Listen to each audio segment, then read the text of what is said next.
järjestyksessä ja näin kehästä ensimmäisenä lähtee FCI-ryhmä numero 1, FCI Group Winner, Group number 1, Schipper.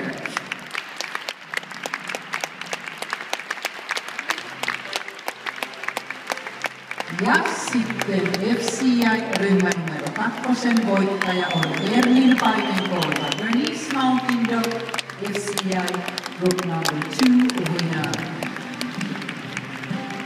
Ja sitten FCI-ryhmä numero 3, FCI Group number 3 winner, Sky Terrier.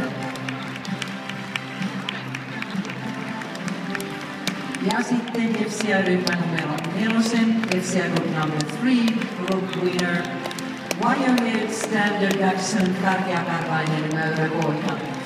FCI-ryhmä numero 5, FCI Group number 5, winner, American Akita, American Akita.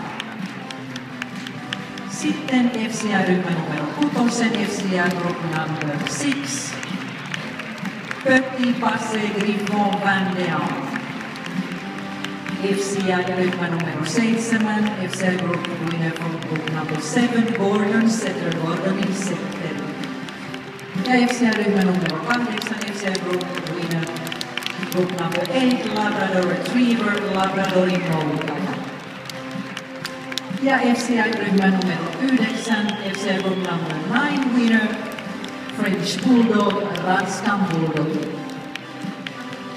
Ja FCI-ryhmä numero 10, FCI Group number 10 winner, Saluki. Ja näin on sitten saatu koko sakki tuonne verhottaa odottelemaan tuloksia ja kutsutaan vähän lisää palkitsijoita kehään.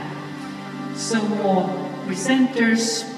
I would like to enter the ring now honorary member of the Finnish Kennel Club, Gunnel Holm, Suomen Kenneliiton kunniajäsen sekä Helsinki Winner 2013 näyttelyn puheenjohtaja, President of the Helsinki Winner 2030 Dog Show Committee, Mr. Kari Järvinen, Best Friend Group Oy myyntijohtaja, Sales Director Niina Nikulainen ja Royal Canin Finland Oy toimitusjohtaja, Royal Canin Finland Oy General Manager Karoli Horvath. Welcome. Se kohta tässä nyt alkaa, mutta en malta olla kysymättä meidän näyttelytoimikunnan puheenjohtaja, President of the Show Committee, Kari Järvinen. What are your feelings right now? It's very happy feelings now.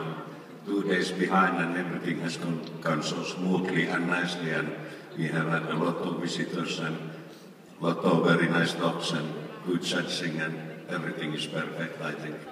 I love his smile. He's in a good mood. He has all the reasons to be. Me olemme toteuttamassa maailman suurinta koiratapahtumaa tänä viikonloppuna. Ja siitä tietysti kuuluu paljon kiitos kaikille näytteenasettajille, myöskin tuomareille, myöskin kaikille